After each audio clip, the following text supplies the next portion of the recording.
Good morning, everybody. Thank you for joining. This is Josh Valentine. I'm the Communications Manager with the Clean Coalition. Thanks for joining today's webinar. We're going to be talking about solar siting surveys, a very effective tool for siting solar in your community. And in particular, under our Peninsula Advanced Energy Community Initiative. Today we have Bob O'Hagan. He's a programs engineer for the Clean Coalition presenting. What I'd like to show you right now is a FAQ. If you have a question and you want it answered, we will try our best at the end of the webinar to answer that question. Bob will be fielding questions that you submit. So if you go to your control panel in the GoToWebinar, it looks a little different from platform to platform, but if you type in a question, we will see it and we will start collating them. All the webinar recording and slides will be sent to all registered attendees within 2 business days. All webinars and the slides are archived on our website. You can also go to our YouTube channel, which is accessible from our website. And if you have any technical questions regarding the webinar, please email me, josh@clean-coalition.org. Once again, today's presenter is Bob O'Hagan, Program Engineer for the Clean Coalition. So we're going to get right to it, and I'm going to pass it off to Bob, who's going to show you some very, very informative and exciting things about our solar siting surveys. And I'll change presentation mode. Just one moment, please. Ready and waiting.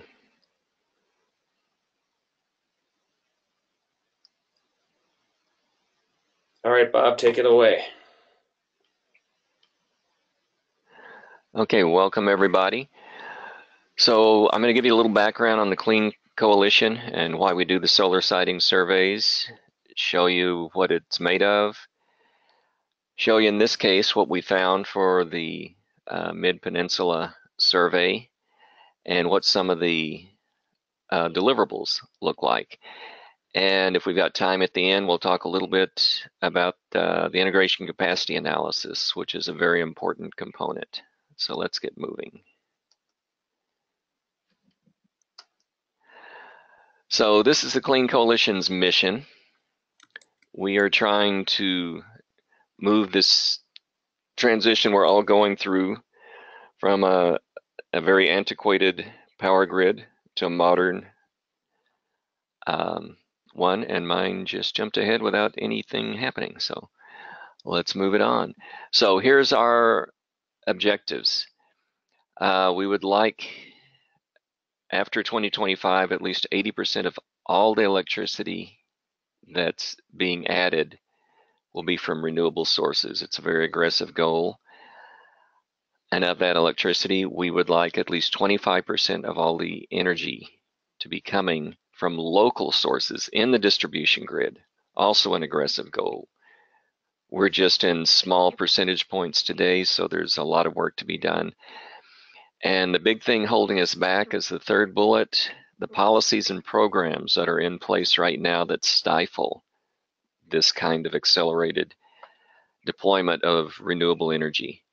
So all of the pieces you're seeing here are just components of a much bigger project. So this is the Clean Coalition's vision of how the distribution grid needs to operate. So off here in the center left, we have centralized power coming in on the transmission grid to the substation. After that, everything else is in the distribution grid. The homes where we live, businesses where we shop, places where we work, and all of these are candidates for renewable energy and distributed energy resources that can be managed. And we're going to be focusing obviously today on the solar side of it. So the reason that we focus on what we call wholesale DG, it is the big empty spot in the American marketplace for distributed energy. So on the retail side, we've got good programs going to put solar on rooftops. We have big centralized solar and wind systems, but all of those centralized systems require typically new transmission grids. And those lines literally take decades to get through. And there are places in the country where we can no longer put any more transmission lines, such as San Diego. And I'm going to show you what's so important about the wholesale distributed generation is that Germany has shown us how to do it.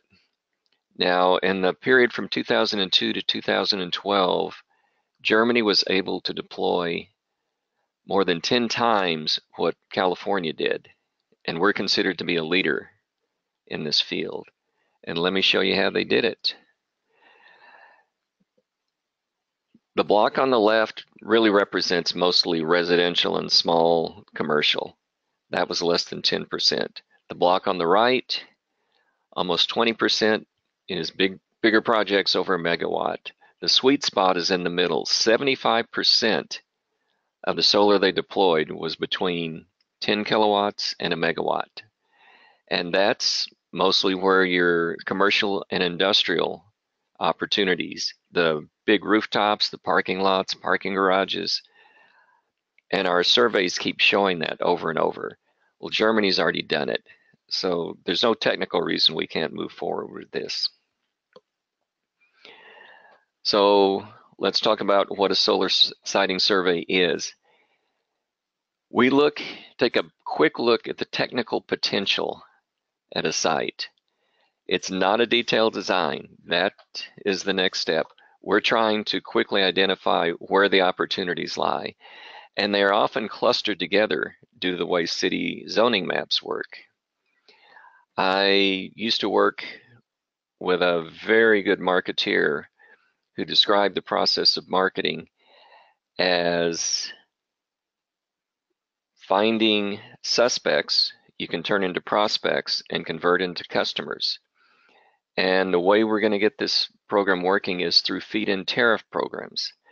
So where you get paid directly for the energy that you produce. I'm going to go back 3 slides.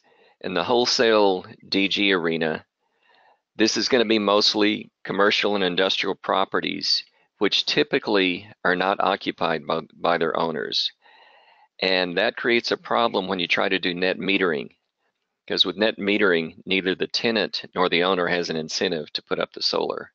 So with a feed-in tariff, which is the way most of the rest of the Western world has done it, you have 2 transactions. You pay for the energy you consume, you are paid for the energy you generate. Clean and simple. So what you have to do in a utility or a community is create a feed-in tariff program that will attract investment. And the first thing you have to do is find where you should be investing. So as I mentioned, we use primarily the large rooftops, and we also look for aggregations, typical ones being shopping centers, schools, hospitals that have a lot of closely related structures with typically the same owner. The survey we did for the PAEC program, now this was for a grant that we received from the CEC. PAEC stands for Peninsula Area Clean Advanced Energy Community, Peninsula Advanced Energy Communities. And we were looking at the Central Peninsula south of San Francisco, between San Francisco and Palo Alto, and looking for these opportunities. And you can go to our website and find out more about it.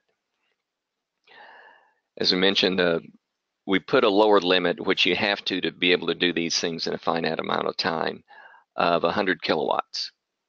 And you can find other surveys at our website where we've had higher thresholds. Now we use a few basic tools to do these surveys.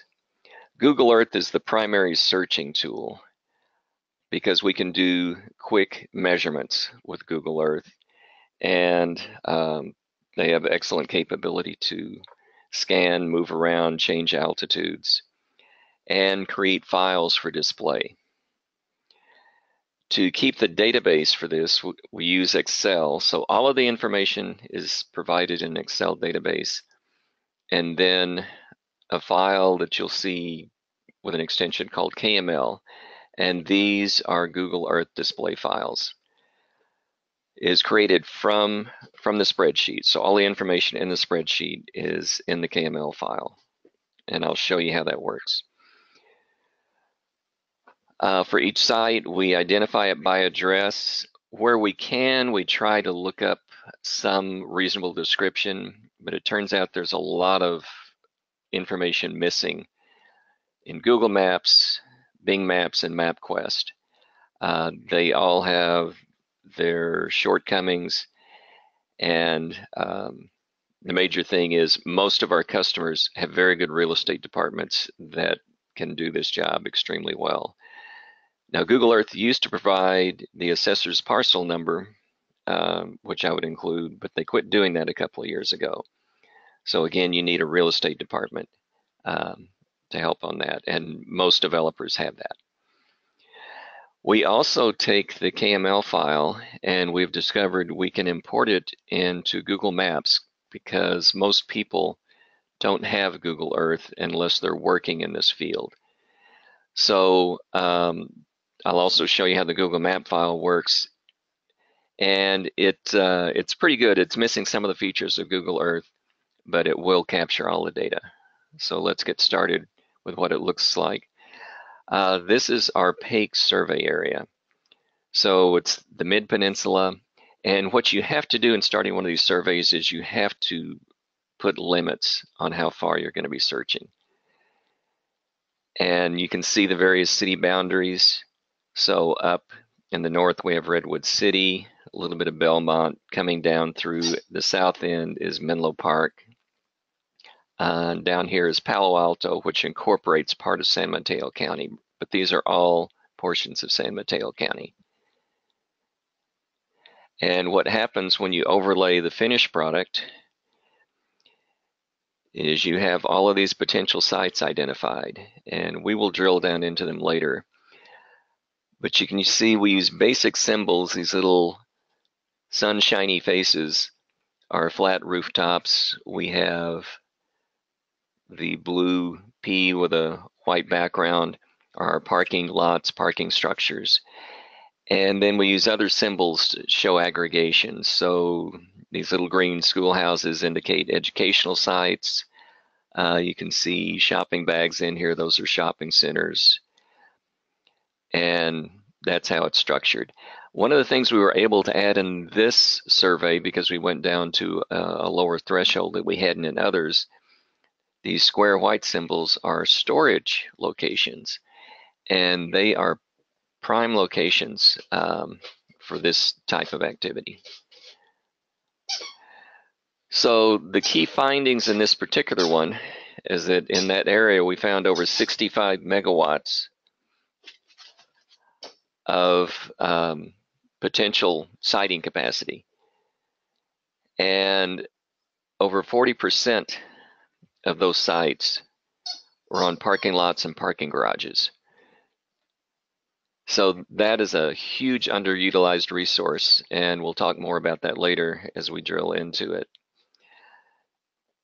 So the big point is that the siting is available on commercial, industrial, and civic rooftops. It's just sitting there, underutilized. All those roofs are doing is keeping out the rain and the cold, and we need to be using them not only to generate a revenue energy, but to generate a revenue stream for the owners. So quick summary of the deliverable spreadsheet. You get a summary report describing the results, and I'll show you the spreadsheet later. The Google Earth KML file and the readable map. And these are just some of the excerpts from the report. We break down structures by size, give you breakdowns by city and zip code. We also show you the different types of aggregation, because the city planners and people who are looking this at a broad scale trying to set up a feed-in tariff program know their zoning areas and where likely sites are. So we give you that result. This is an eye chart showing you what the spreadsheet looks like. We can drill into that later if people have specific questions on it. And by the way, all of these files that we're showing you are available on our website. So we'll show you where that is later. So here's a typical example of how what it looks in a static mode. There's you can see an aggregation here in the middle. The shopping bag indicates a shopping cart. We have several flat roofs. We have several parking lots. And so this cluster had 610 kilowatts of total potential. For this survey, we're showing the results in an estimated AC power delivered to the grid. We can do it both ways, but for a lot of calculations, it's easier if you already have the AC levels. Over here in the background is a school that was happening. Hidden behind this pop-up, and I'll talk about that, is a Costco that has a lot of solar on it. And Costco has done an excellent job of doing both skylighting and PV generation on their rooftops. They really show up well in the surveys. This cluster of buildings right below the pop-up is a storage site. And you can see all these nice flat roofs, and I love these storage buildings because they have a lot of surface area and not a lot of load, so they can be great contributors to the grid. When you click on one of these icons, up pops the information about it. So we show you for that particular structure or for the aggregation what its potential capacity is, the name if we can find it, the street address, the area we're talking about, the type of structure, the density potential. High, medium, low is just a rough estimate. If there's a lot of clutter on the roof, it becomes a low density type of proposition because you have to move around the objects that are already there. And then this important field, ICA, Integration Capacity Analysis data. In California, all of the IOUs, the investor-owned utilities, are now required to provide estimates on their feeders of how much renewable energy can be attached. And we've been working with them for a couple of years on this, and they still have some disagreements among themselves as to how to do it, but they are doing a great job of making the information easily available.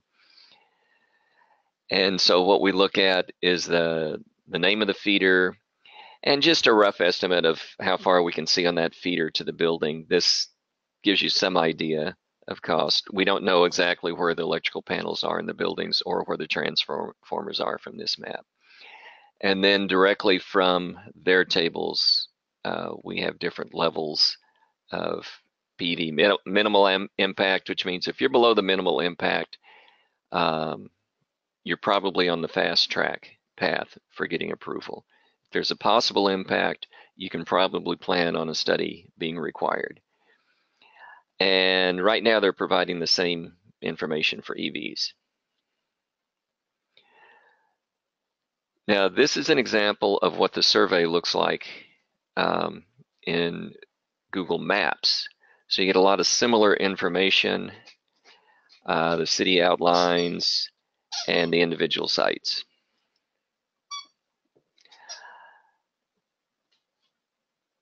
I'm going to stop here. We're at the integration capacity analysis and switch over to live view. Josh, are there any questions I need to answer now, or if I don't hear anything back from you, I will assume I'll keep going. No, I think you can keep going. I think that would be great to see a live demo. So let's see what it looks like here. So here is Google Earth, and here is the survey results. You see over in the left window, I can turn these results, city outlines, survey results on and off. I don't know how fast the refresh goes for your screens. Sorry if I was clicking quickly. I'll bring the results back and we'll start to zoom in. I'll try not to move too fast because I know everybody's on different bandwidths and different speeds. But let's move into an area in Redwood City called Redwood Shores. And this has some good examples of really prime real estate. So over here on this side, I'm going to turn off the city polygons because the background makes it more difficult to review. But I think you can see over here, I'm looking at a shopping center with 877 kilowatts of total potential. And that potential is scattered among different rooftops and parking lots. And let's pop up and see. So this is the shopping center. And you can see the various aspects. So they can handle up to 9 megawatts or 9 megawatts of power from PV is what they're estimating. And over across the street is a business park. And what's really dominant in this business park is a plethora of parking garages. And this is what you see a lot in the newer built-up environments. So they're putting up high-rise buildings to support all the people in those buildings with limited space. They have to put up parking structures. And parking structures are nice because you can put a simple canopy over them. And in many jurisdictions, you have fewer restrictions than you do with parking lots, where sometimes you have to leave open spaces for fire truck access.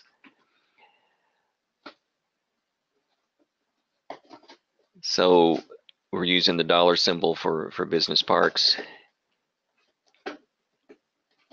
These offices, again, identifying the feeder. The feeder runs right through this building area, so there's probably a transformer on site. Minimal impact, they can easily take a megawatt. So this particular project would have no problems getting approved into the fast track approval process. Right next to it, again, another one of these self-storage sites with these long roofs waiting to have solar put on them. An example next door, I tended to use these little red targets to show facilities that have already put large amounts of solar and can be used as examples of what the potential should be. So I'm going to switch screens over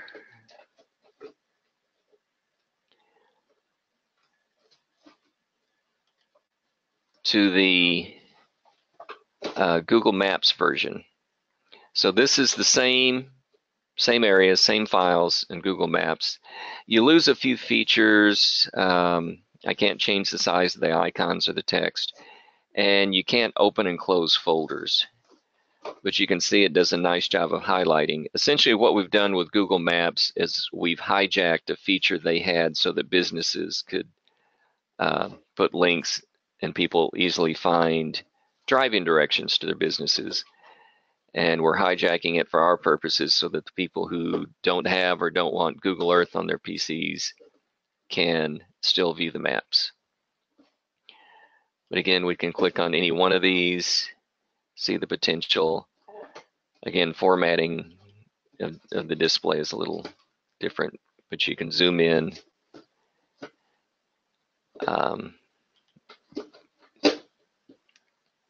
And bring everything back. So I'm going to return to the presentation a bit and talk a bit more about the integration capacity analysis. So all of the IOUs have put out their feeder maps, and they have some analysis criteria that they go through. It's quite a lengthy process to decide what can be done on a given site, and I'll show you some possible samples of the types of profiles that they look for. So this is an example from PG&E, and we've gone to the San Carlos City Hall, and what you see is the feeders themselves in various colors. So they've tried to highlight the ones that have the most available capacity. The green ones have the best, and here's the legend for it.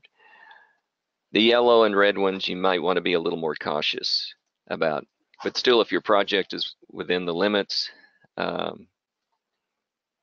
that's a good sign.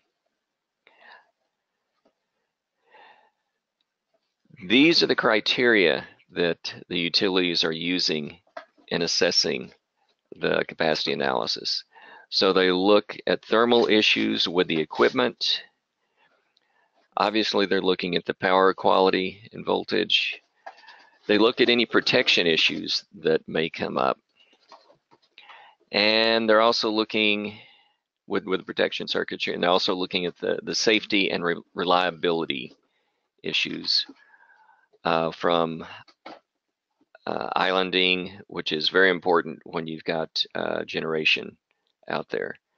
A lot of them are worried about transmission penetration and backfeeding, and those are issues that will be resolved in the future. And these little boxes with the dots around them are future analyses that will be included, but right now the utilities are still deeply involved in discussions as to how they want to do these primary elements. This is an example of what PG&E had been using. The zero line here is nothing happening. Positive numbers are generation, negative numbers are loads. You can see our nice solar profile in purple here on the generation side. This orange one here is what happens with the solar when you use concentrating trackers. So you get a very flat output from late morning to mid-afternoon. Down here you can see the impact of EV charging.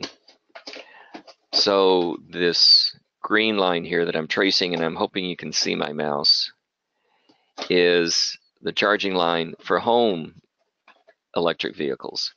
So when the rates start to go down at night, people start charging, and this is from midnight to midnight on this charge.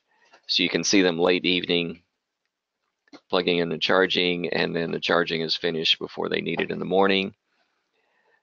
This purplish line here is the opposite. This is EV charging at the workplace.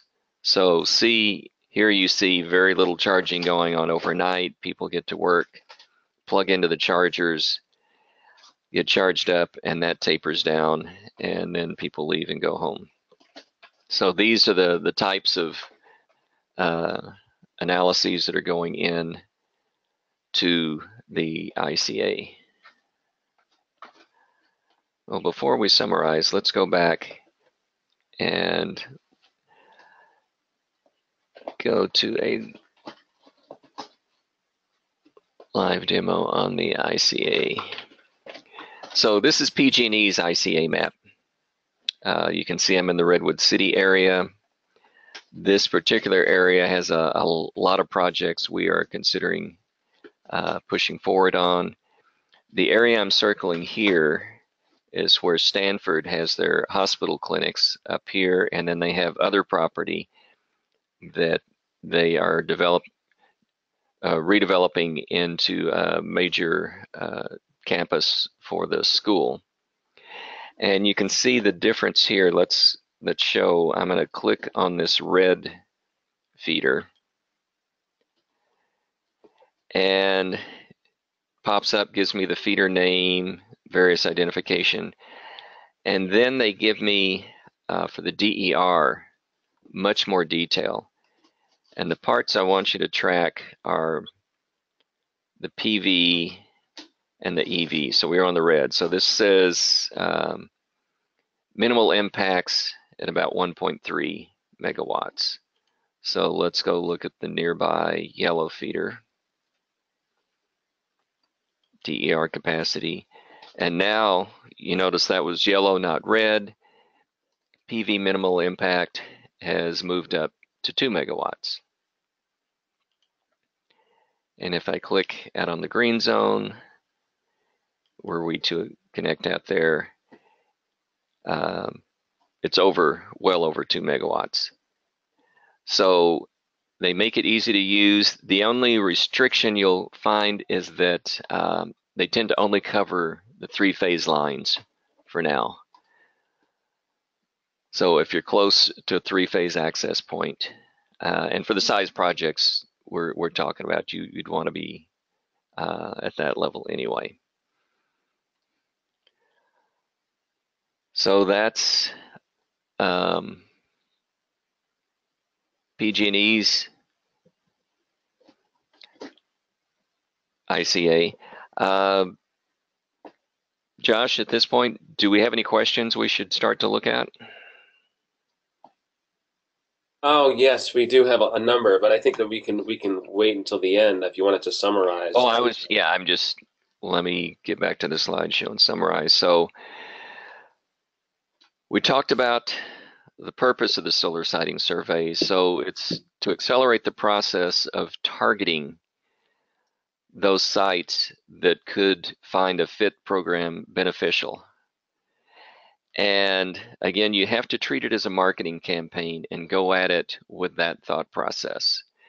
The other thing we've discovered over the years of doing these and then working with real estate departments is that Pareto's 80-20 rule applies. What you'll find is that about 80% of your best opportunities come from 20% of the sites. And that's also true of the owners, because large commercial developments tend to have the same owners and developers over and over.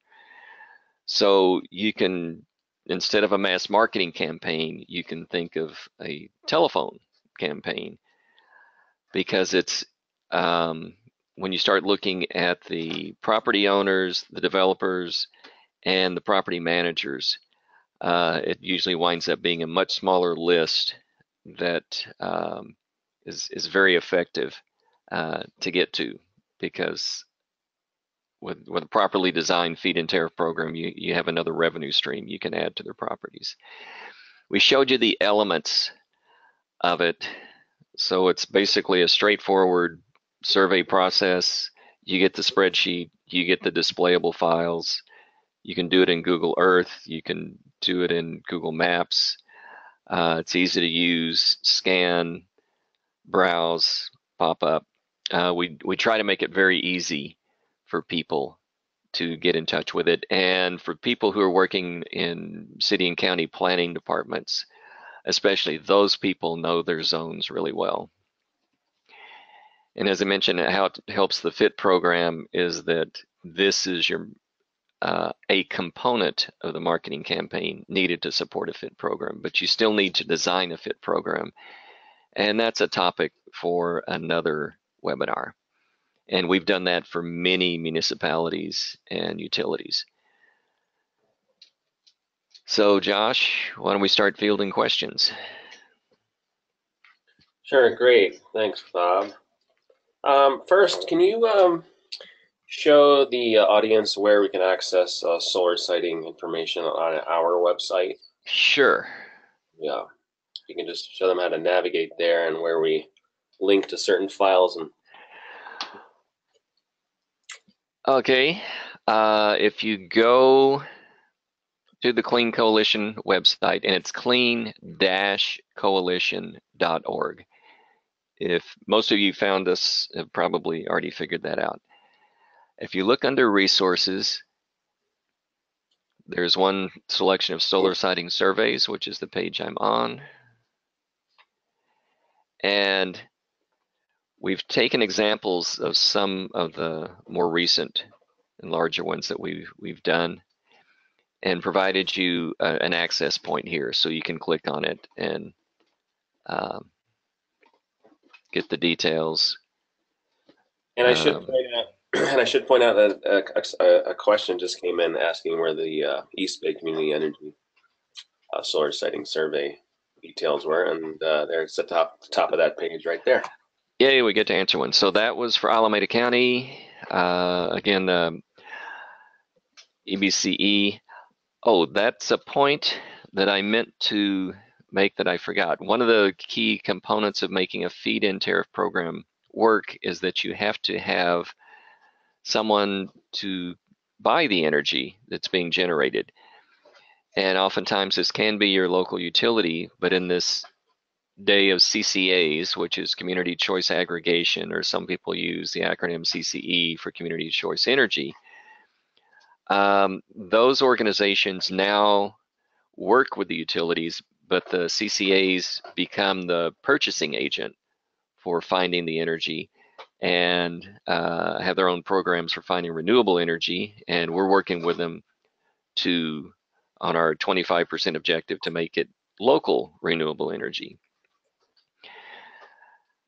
So again, I'm not going to click through on that because that gets into more details that I think people can happily explore on their own.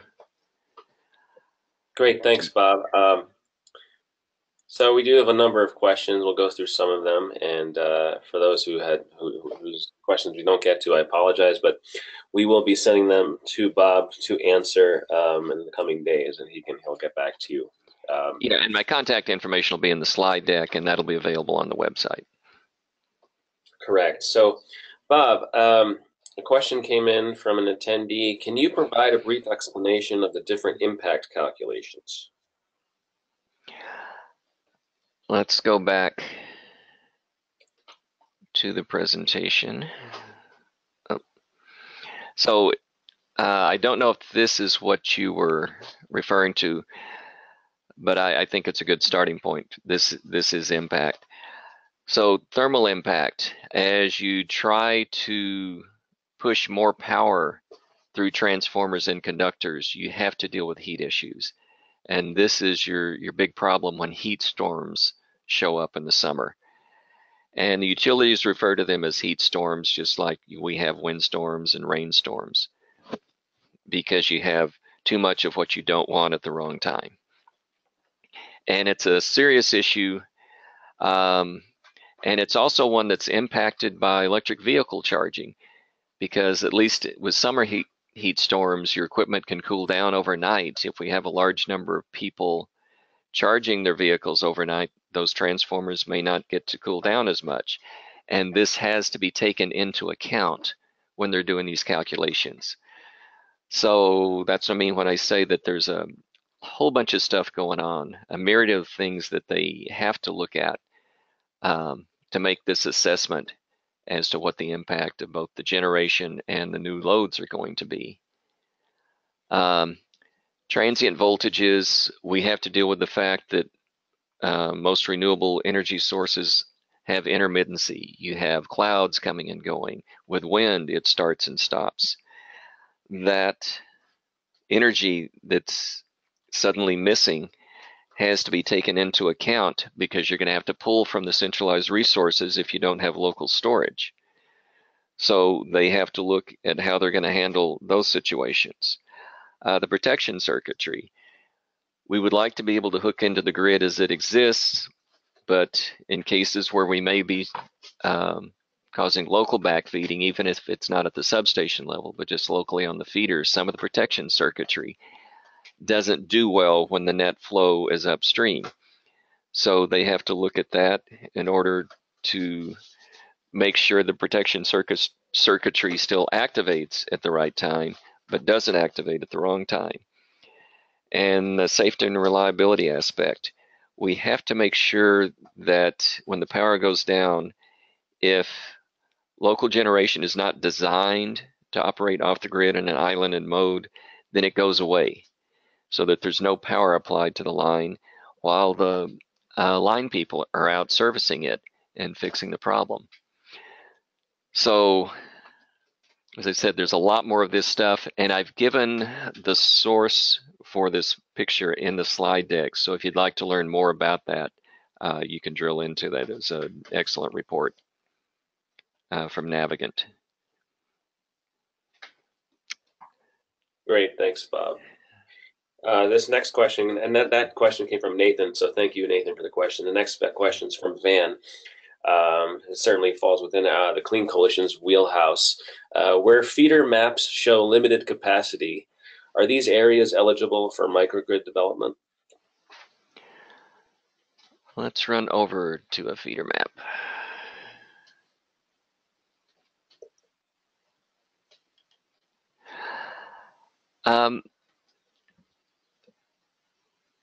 Well, with microgrid development, I would say they're still eligible, but you still have to look at what may have to be done to upgrade that line. So the red zone doesn't mean that you can't do it, but it means it may cost you more because they may have to upgrade the line itself, a transformer, the protection circuitry. So something associated with that line and its existing loads and existing generation could be a potential issue. And that's why there's first mover advantage here in installing distributed generation, because it's the last person that reaches certain thresholds that's going to have to pay for the upgrades, at least as things stand now. So yeah, your green spots should be easier to work with, but microgrids, because they're sources and loads and can isolate, you can work with it as long as you work with your utility to make sure that the amount of, if you are doing any net generation, that you aren't causing them problems. But again, those numbers are starting points. They're not ending points. They give you a clue, and that's a lot more information than we had 5 years ago. So, you know, my hat off to the California IOUs for moving forward on making this information more easily available. Great, thanks, Bob. An attendee actually asked to, are you able to pull up the EBCE Solar Siting Survey spreadsheet and just give a brief overview of what's on the spreadsheet again? Let me do the PAEC one, because they're all pretty much the same. So I'll just walk across real fast because I know everybody gets really excited looking at spreadsheets, right? So we have a site description, its address, city and zip code, and city zip is used for those breakdowns. We have the actual latitude and longitude of the roof or the parking lot. I can't use the latitude and longitude that comes out of Google Maps when you look up a street address for something, because street address coordinates are actually based on the driveway of the site for delivering mail. So that was all invented by the postal system. We're interested in the rooftop, so we have to park our icons there. And then I have the type of map symbol, whether it's flat roof, parking lot, parking garage, business, those types of things. Then some little scaling effects that I do. So where we've got aggregations, and that's what this column is. If I have all the same addresses at a site, I aggregate them, and this tells me how many lines are in that. And any extra text. So if it's an aggregation, when I put its kilowatt rating, I also put the word total so people know it's an aggregator symbol for a site. Then we get to the roof or parking lot area, whether I think it's a high, medium, low density. That results in a calculation for each structure as to how many watts, and then I have another column for summing aggregations. And those that are standalone have an entry in both fields. But these are all numbers that go into all those summary reports and into the individual pop-ups that you see for each field. Any comments? And then I'll scroll over to the right. This is where we start pulling in the ICA information. I select just a few fields, but I will just scroll through. I capture all of the stuff PG&E has to offer from those pop-ups I was showing you, and then bring it back. And just these fields with the coppery color up here go into the pop-up window. But like I said, all of the information is in the spreadsheet. And it's one row per structure or per aggregation. So it's very simple. Hopefully that answered the question. No, I thank you. I appreciate you going through that. Here's one from Mark, and several colleagues and I are formulating a proposal for comprehensive microgridding in the city of Richmond. Have solar siting surveys already been performed for Richmond? They may have, but we haven't done them. Right. So, Mark, definitely contact Bob. Bob at clean-coalition.org. But thanks for your question. And Bob, from Dia comes another question, and this is something that we can clarify for some folks who may or may not know. When you say storage, does that mean solar plus battery storage? Oh, thank you. I should have clarified that. Yeah, usually in our context, we're talking about electrical power battery storage. There are many other storage technologies around, especially at the utility scale, but we're usually talking solar plus storage because that's the easiest and fastest to deploy. And let me, in fact, I want to run over to the presentation and go back to this fuzzy little curve here. But if you can see the teal line that I'm marking out, this is the line that PG&E also assesses for solar plus storage. So what they're doing is the solar energy is coming in based on this purple profile, but because they're using that energy to charge the battery, they're not generating as much. So they're splitting the load and generation capabilities. Then over here, when the evening peak starts, they quit charging the battery, track the sun down, but here, when the solar energy would normally go away, they start discharging the battery, because this is your expensive time, because most of us are being moved to time of use rates.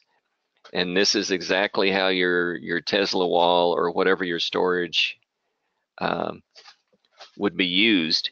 And this is the same way businesses are using it, because this is also the time of day when your air conditioning systems are running the hardest. And those big compressors take a lot of power. So that's, especially in California, peak charge demand management through energy storage has become a big business because it makes economic sense. And what excites me is that's the arena, because batteries make good sense, economic sense with the present state of technology and pricing. That's where we'll get the volume that'll help drive the pricing down. What's next?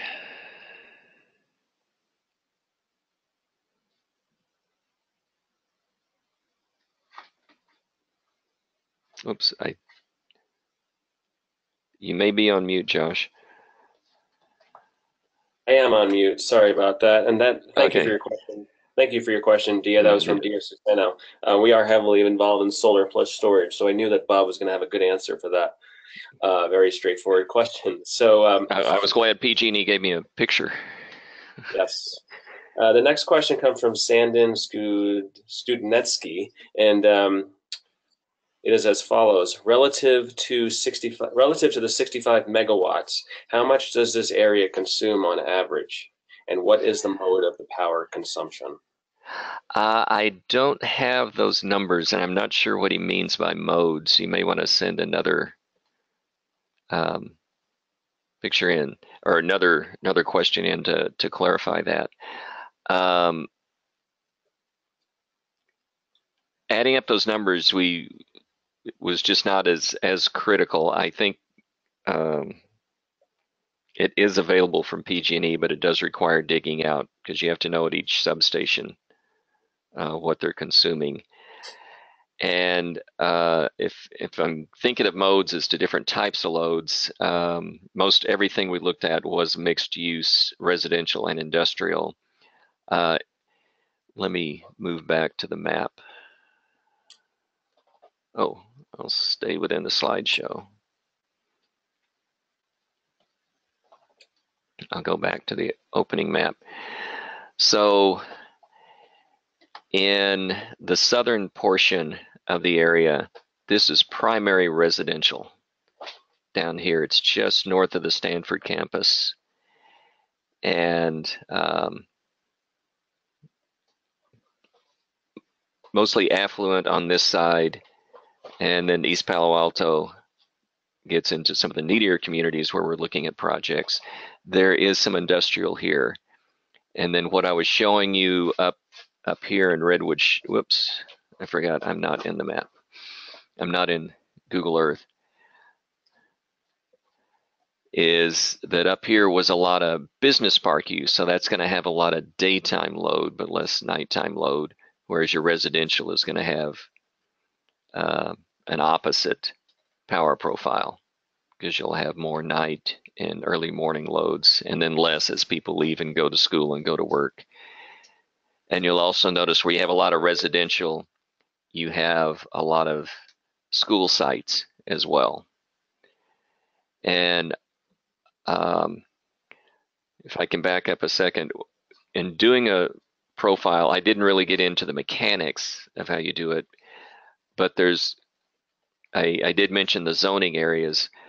What I find is as you look along major freeways and major roads through an area, you'll often find your shopping centers, your business parks. Those opportunities are easy to find. And what you want to do in this kind of survey is you go after the low-hanging fruit. You want to go after the big opportunities first. And other types of structures and aggregations to look for is your universities, your colleges, especially your community colleges, because they're commuter schools. They have enormous parking lots. Your high schools have enormous parking lots because you now have teenage drivers. Your hospitals have typically, I can go over to Google Earth and show you, this is, we were looking at the business park.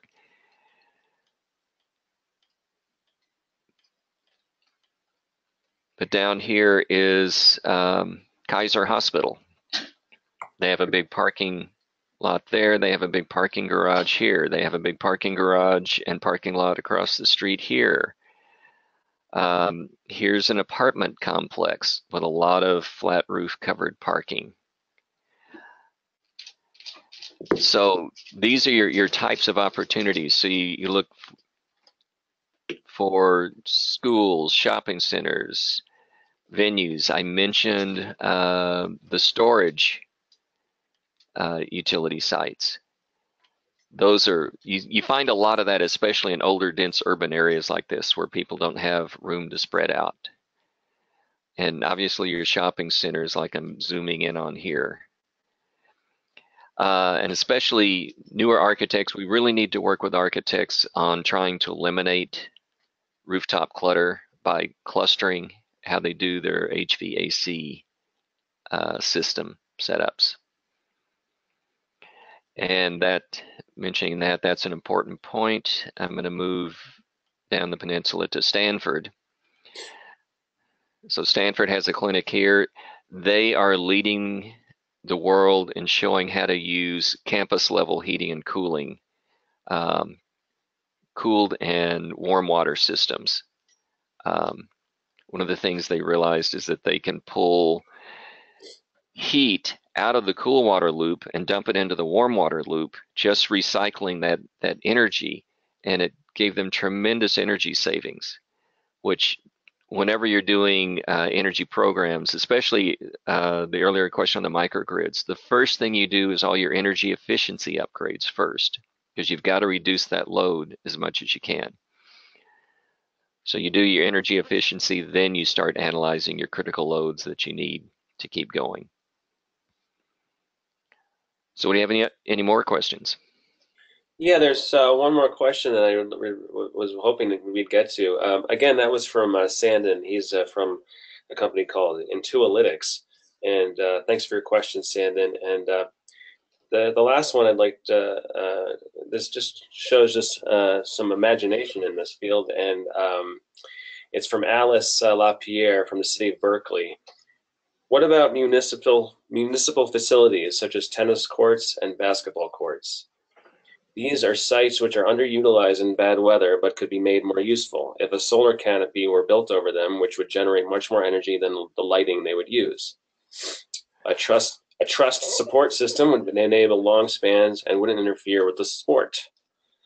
I imagine that many tennis clubs would be in favor of this. So the question is at the beginning, are these things possible? I think so, and I love the way you're thinking, even though I went to Stanford. That's what's happened. I was just talking with a developer, and we didn't have the good truss systems years ago. So with parking lots like these, we were confined to putting T-shaped supports down the middle of the double row head-end parking, and we really couldn't go to the edges very well. But there's been a lot of work. The whole solar industry has been working really hard on the what they call the balance of system, things besides the solar panels that contribute to the costs. So now they have these good truss systems that they can put over parking lots, and I think you're right. They could. I don't know how expensive they get as you raise them, so I don't know how well that would work for basketball and tennis, but I think it's worth investigating, because keeping the rain off really helps the utilization of those resources, and giving kids a well-lighted place to go and hang out, to me, is important in building up urban and suburban environments. So I love the way you're thinking. Great, thank you, Bob. And thank you everyone for submitting questions. If we didn't get to your question, I'll send the list to Bob, and he will hopefully be able to answer some of them at his earliest convenience. Thank you very much, Bob. See if just a couple of things in the backup. I put the URLs to the IOU websites. PG&E does require a login. I was able to use my own. SCE you may want to go to, because no login is needed. And SDG&E you do. But these give you good examples. These utilities are working together to make the ICA maps very useful. So I encourage you to check them out if you haven't done so before. I appreciate that, and actually someone asked that question earlier, where we can locate these items. So thank you for. And please help us, if you are from out of state, move this ICA concept forward nationwide. We need it. Absolutely. And once you see it, you don't. I hate it when I have to do these surveys where I don't have ICA maps. It is so frustrating, the things you can't do because you don't have the information. Right, and Clean Coalition is working on it, and I think that That's right. and we're just about out of time. And so I'd like to, for those who are still online, I'd like to make you aware. Once again, thank you, Bob. Any questions? Yeah. Email Bob at clean-coalition.org. I'd like to make you all aware of our next webinar coming up next Thursday, March 8th. Same time, same place, although you'll need a different registration, obviously. So please sign up on our website. Go to upcoming events under news and events. You'll see the webinar for Rebuilding Resiliently, the Sonoma Community Microgrid Initiative. And this was in response to the horrendous North Bay fires that took place last year. And we're going to have Greg Thompson, who's a member of our team, present on that. So if you can register for that, that would be great. And we'll see you same time next Thursday. Thank you. Yes, thank you all for attending. Thank you, Bob. All right. Have a great day, everybody.